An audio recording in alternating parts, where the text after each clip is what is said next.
세상 사람들의 눈에 보이는 카페 누구나는 우리들에게는 예배 장소로서의 교회입니다. 맞습니까, 여러분? 제가 처음에 이렇게 카페로 바꾸자 하면서 성도님들에게 동의를 구하고 하면서 우리 성도님들은 십자가가 없어도 교회인 줄 알고 여기가 교회의 모습이 아니라도 교회인 줄 다 알고 그러니까 교회라고 생각하시지요. 그리고 여기서 우리 예배를 드리기 시작했었습니다.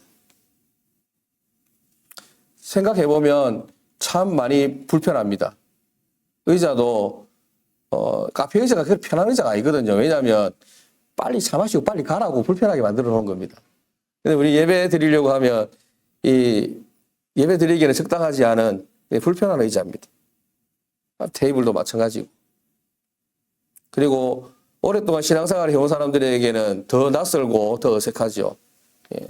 전통적인 교회의 모습이 아니기 때문에 마음이 불편할 수밖에 없습니다. 저라고 편하겠습니까, 여러분? 제가 우리 전도사님하고도 늘 웃으면서 이야기하지만 저도 노예 가면요. 큰 교회에서 노예를 하자. 목사님들 다 모이니까 거기 가면 크게 교회 큰 장의자 본당에 앉아있으면요. 찬양 이렇게 탁 나오고 기도가 절로 되거든요. 너무 마음이 편하고 좋습니다. 아, 여기가 내가 있어야 될 곳인가 보다. 나도 이렇게 하면 계속 있고 싶은데 이런 생각들을 많이 합니다. 그래도 우리 성도님들 한 번도 제 없는 데서 욕하는지 모르겠는데 제가 듣는 데서 한 번도 불편하다고 이렇게 말씀하시지 않고 불평 없이 동참해 주시는 이 성도님들께 감사를 드립니다. 매주마다 이 자리 옮기고 또 예배 마치면 또 옮기고 또 영상 촬영한다고 또 이게 매일마다 변하잖아요. 초점이 매주마다 다르거든요. 제가 맞추는 게 보통 쉬운 게 아닙니다. 마치 이스라엘 백성들이 광야에서 가나안으로 향해 가는 그 과정과 같죠. 불기둥이 사라지고 구름기둥이 생기면 자 이제 텐트 걷어라. 이제 전진하자. 이렇게 가고 해가 지면 또 텐트를 쳐서 잠을 자고 우리는 장소는 있지만 그 장소가 이웃들과 함께하는 장소로 바꿔놓았기 때문에 우리만의 공간, 예배를 위한 공간이 아니라서 참으로 불편한 점이 많습니다. 그럼에도 매일매일 천막을 치고 걷어내는 일을 반복하는 것과 같은 광야의 이스라엘 백성과 같은 그런 고단함과 불편함이 있음에도 함께 감사함으로 감내하고 기쁨으로 동참해 주시는 우리 성도님들이 계셔서 큰 힘과 위로가 됩니다. 제가 또라이끼가 좀 있잖아요. 그죠? 똘끼가 없으면 이렇게 할 수 있겠습니까? 우리 교회, 우리 목사님들 모임에서도 저한테 대놓고 이야기 안 하지만 그냥 수근거리고 갈 겁니다. 저 완전 이상한 아다 이러면서. 그렇지만 저는 그런 거 신경 안 쓰잖아요. 내 또라이니까. 특히 우리 김은지 집사님 제가 참 인상 깊었는데 그 뭐냐면 멕시코에 계실 때, 미국에 계실 때 한 번씩 이렇게 자주는 안 왔어요.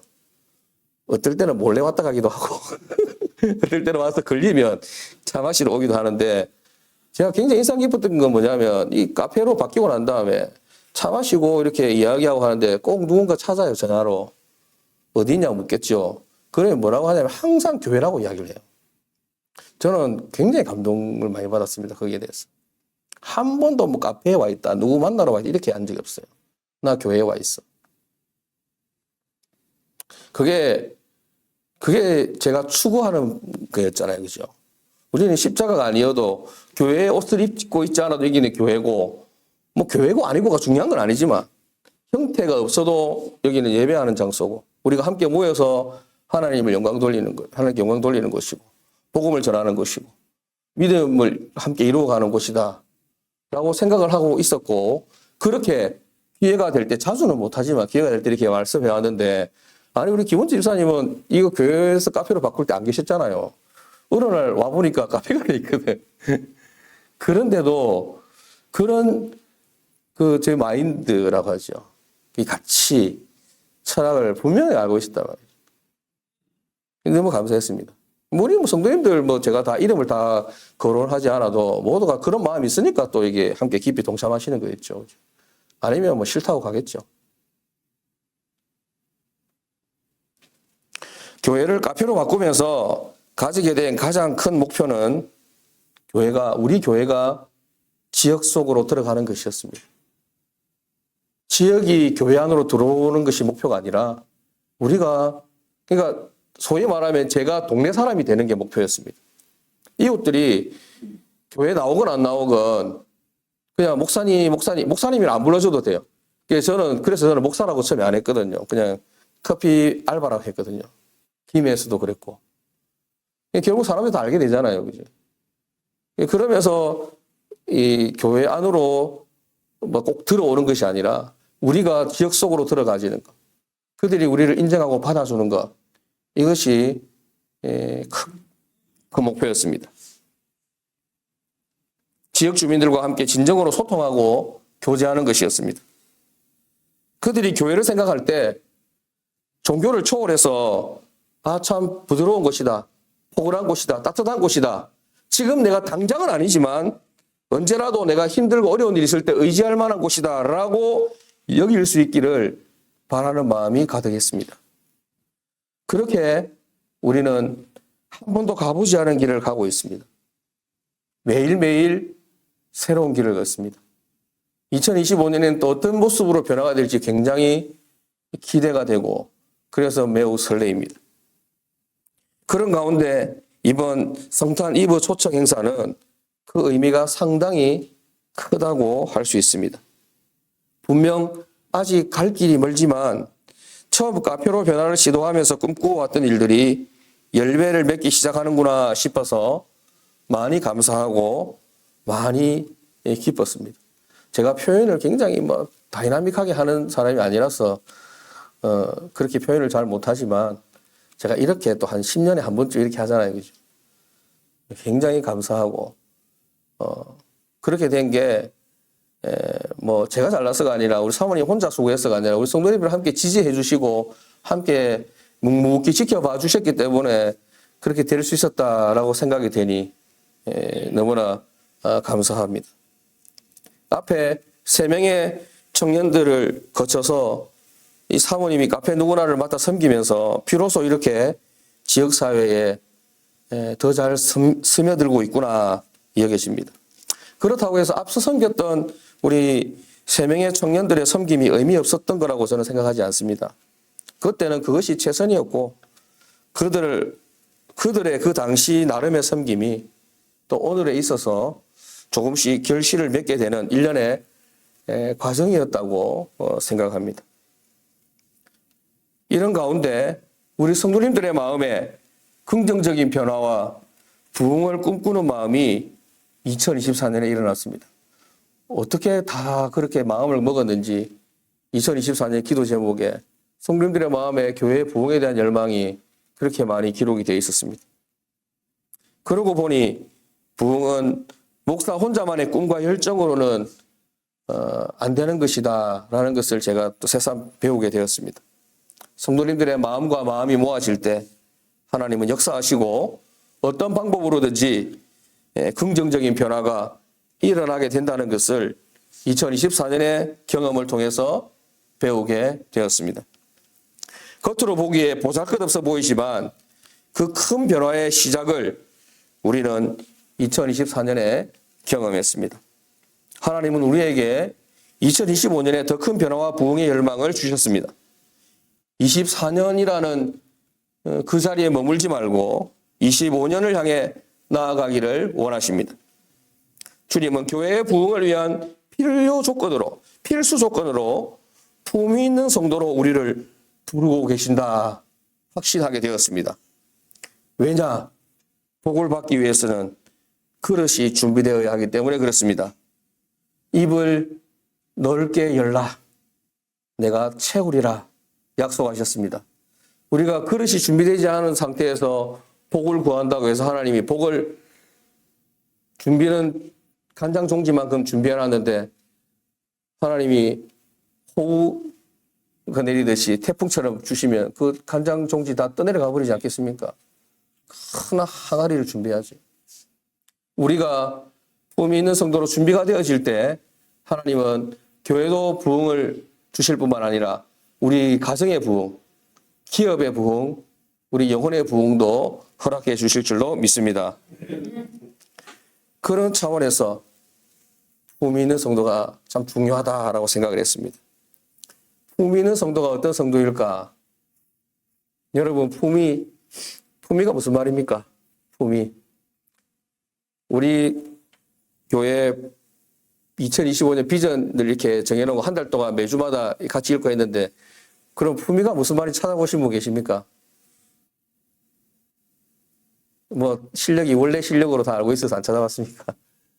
성경에 품위라는 말이 몇 번 나오는지 혹시 알고 계십니까?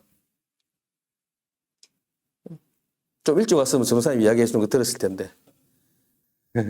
성경에는 품위라는 말이 2번이 나옵니다. 욥기에 한번 나오고, 우리가 오늘 읽었던 고린도전서 14장 40절 말씀에 한번 나오고 2번 나옵니다. 그래서 저는 이 품위를 해석할 때 우리 성도님들이 2025년을 살아가면서, 물론 25년부터 평생을 살아가면서 우리 성도님들이 품위 있는 성도가 됐으면 좋겠다라고 생각할 때 2가지 차원에서 해석을 제가 했습니다. 이걸 어떤 주석에도 안 나오는 거고 제가 그냥 해석했습니다. 이 정도 해도 되니까 이제. 첫 번째는 임력으로서의 품위, 2번째는 출력으로서의 품위입니다. 그 임력으로서의 품위가 어떤 부분이 있을까 생각할 때 우리가 다음 주쯤 되면 우리가 말씀을 나누게 되는데 사도행전 17장 11절 말씀에 나옵니다. 사도행전 17장 11절 말씀, 품위라는 말은 안 나오는데 비슷하고 좀 좋은 말이 나옵니다. 같이 한번 읽어보겠습니다. 사도행전 17장 11절 시작. 베레아에 있는 사람들은 데살로니가에 있는 사람들보다 더 너그러워서 간절한 마음으로 말씀을 받고 이것이 그러한가 하여 날마다 성경을 상고함으로. 아멘. 사도행전 17장 11절 말씀에 근거해서 이 품위를 저는 이렇게 해석했습니다. 신사적. 오늘 성경에 보니까 너그럽다라고 표현했는데 개역 한글판 성경에는 신사적이라고 표현되어 있습니다. 그리고 세번역 성경에는 고상한이라고 번역이 되어 있습니다.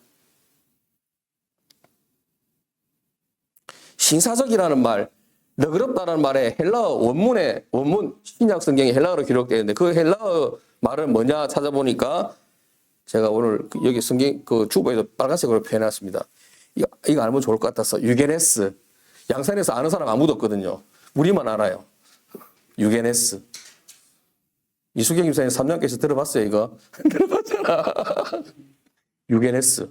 이게 무슨 말인고 하니, 너그러운, 가문이나 출신이 좋은, 고귀한, 품이 있다라는 뜻입니다. 그냥 좋은 말 다 붙여놓은 거죠.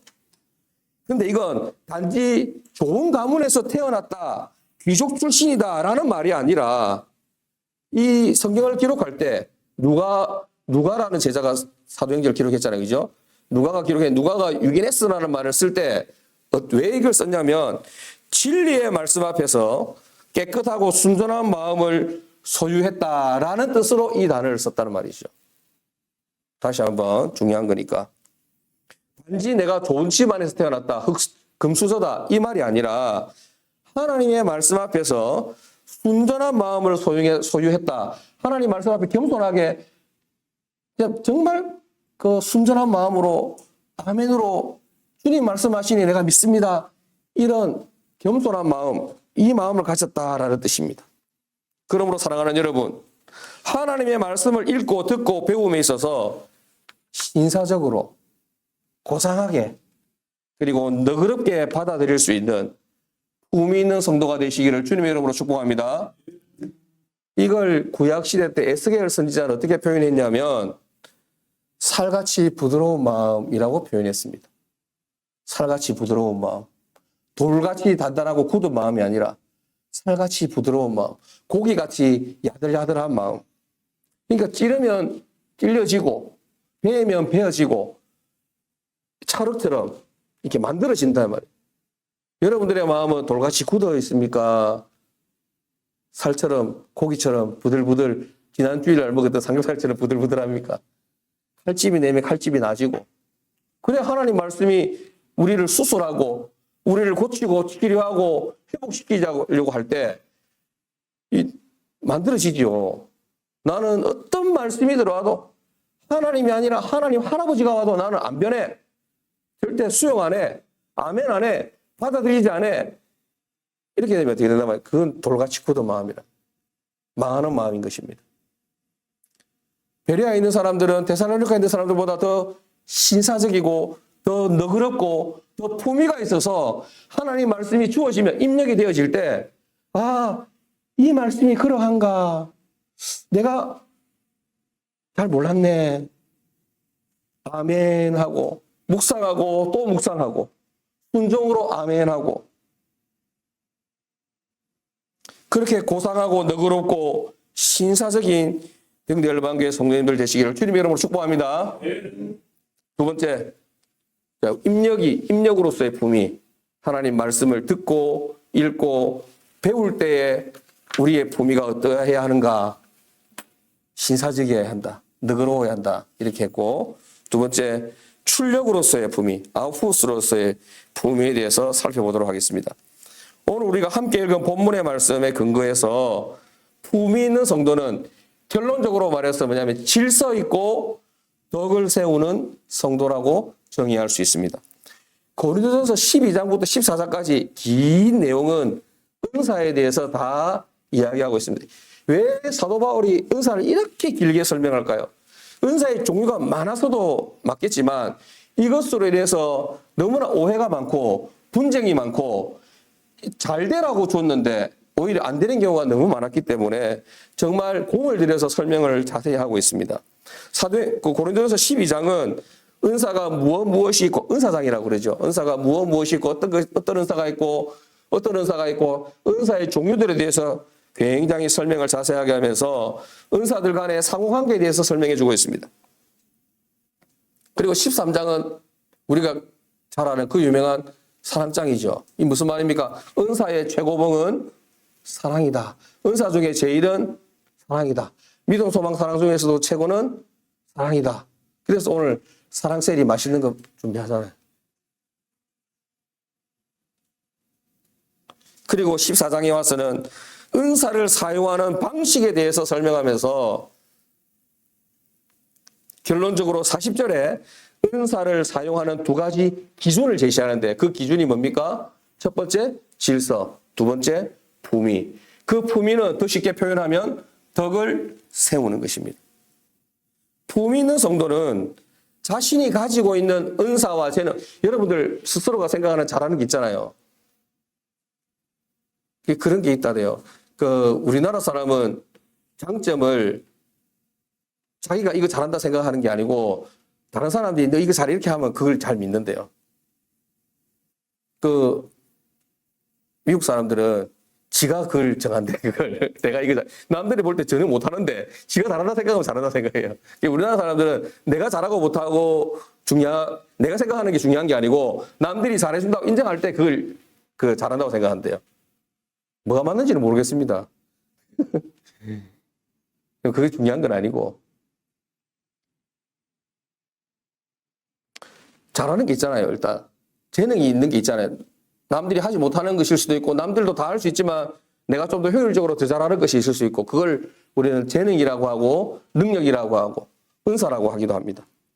그런 재능이나 능력, 은사를 발휘해서 헌신함이 있어서 각별히 주의를 기울여야 된다라고 이야기합니다. 어떠한 순간에도 덕을 세우는 방향으로 가야 한다라는 것이죠. 우리는 국가대표 뽑는 게 아니잖아요. 교회에서 국대 선발전 하는 거 아니잖아요. 맞잖아요. 그 못해도 돼요, 교회에서는. 잘하면 더 좋지만. 그래서 못한다고 해서 그렇게 하지 않잖아요. 자르고 아웃시키고 그렇게 하지 않잖아요. 주님의 은사나 주님께서 우리 모두에게 은사나 재능이나 어떤 능력을 주셨다고 해서 그것을 무조건 뒤도 살피지 않고 앞뒤 보지 않고 앞으로 직진만 하는 것은 지혜롭지 못한 것입니다. 분위기를 잘 살펴서 나의 능력 발휘가 나의 은사 사용이 모든 사람들에게 우리 안에 뭐 12명밖에 11명밖에 안 되잖아. 우리 안에 모두에게 유익이 되는가 안 되는가를 살피면서 하는 것이 덕을 세우는 것이고 그것이 품이 있는 것이다 라고 성경은 이야기하고 있습니다. 이로 인해서 내가 은사를 발휘함으로 인해서 내가 능력을 발휘함으로 인해서 다른 사람에게 상처가 되는가 유익이 되는가 기쁨이 되는가 열등감을 주게 되는가 이런 것들 어렵죠. 쉽지 않습니다. 그래서 뭐가 필요하냐면 기도가 필요합니다. 주님 나에게 영적인 분별력과 통찰력을 주시고 지혜를 주시고 절제하는 마음도 주시고 교회 공동체는 일을 잘하는 것, 많은 일을 하는 것에 목표를 두지 않습니다. 사역들을 통해서 사람을 살리고 세워가고 온전하게 하는데 그 목표가 있습니다. 이래서 저는 큰 교회를 못합니다. 대형 교회가 안 됩니다. 이런 이야기를 하면 안 되는데 무조건 굴려야 되는데 뒤도 돌아보지 말고 전진 돌격 앞으로 이렇게 하고 묻지도 말고 따지지도 말고 목사님 말에 순종하고 무조건 따라라 이렇게 해야 되는데 그렇기 때문에 잘하는 사람에게만 그 사역과 사명이 주어지지 않습니다. 세상에서는 어떤 능력 있는 사람에게만 그 일을 주지만 교회 안에서는 A라는 사람이 이 일을 더 잘하지만 때로는 B에게 이 일을 맡길 때도 있다는 거죠. 왜냐하면 그 사람을 살리고 세워주고 온전하게 하고 모두에게 덕을 세우게 하는데 필요하다고 생각되면 하나님께서 그렇게 맡기시는 것입니다. 그 사역과 사명을 감당함으로 그가 더 믿음의 확신 가운데 서게 되는데 도움이 되겠다라고 여기시면 그에게 사역을 맡기시는 것입니다. 사실 요즘은 옛날과 다르게 모든 능력, 정보가 다 공개되어 있잖아요. 그죠? 챗 GPT한테 물어보면 대답 다 해주고 교회에 부응하는 방법도 알려줬습니다. 작년에 우리 다 해봤잖아요. 여러분 궁금 안 합니까? 모든 성도가 하나가 되고 사랑으로 따뜻한 교회 공동체를 이루면 부응된답니다. 그래서 잘하고 못하고의 차이가 사실은 크게 없습니다. 비슷비슷합니다. 그리고 교회에서의 섬김과 봉사는 자격이 아니라 자세가 중요하다고 제가 늘 말씀을 드립니다. 생명을 살리고 그리스도의 장성한 분량에까지 살아가는 것이 목표지 일 잘하는 국가대표를 뽑는 것이 아니기 때문에 그렇습니다. 그렇기 때문에 헌신하고 섬기는 데 있어서 더욱 품위가 있어야 하는 줄로 믿습니다. 품위가 있어야 됩니다. 사랑하는 성도 여러분, 여러분들 개인적으로 가정적으로 2025년에 목표와 바램들이 다 있겠지만 우리 주님은 특히 주님의 몸된 교회 공동체가 2025년에 거룩한 부흥을 이루며 그러기 위해서 성도님들 각자가 영적인 품위를 가지시기를 주님의 이름으로 부탁드립니다. 우리가 품위를 가져야 하는 이유가 반드시 교회의 부흥을 위해서만은 아닌 것입니다. 우리들 각자의 거룩한 성장과 성숙의 결과가 품위라 할 수 있기 때문에 그렇습니다. 이 말씀을 받을 때 나에게 은혜가 주어질 때 그 임력으로서의 품위 너그럽고 신사적으로 교양 있게 주님이 내게 그런 은혜를 주시는가 보다. 이런 영적인 진리를 깨우치게 해주시는가 보다. 묵상하고 또 묵상하고 겸손하게 믿음으로 아멘으로 받고 나에게 열심의 마음이 있고 헌신의 불이 타올라서 충성하고 헌신하고 살지라도 이 일로 인해서 누군가가 상처받게 되거나 힘들어하거나 다치는 일이 있을까 살필 줄 아는 그런 품위. 그렇다고 해서 아무것도 하지 말라는 말이 아니고 오해하지 마시고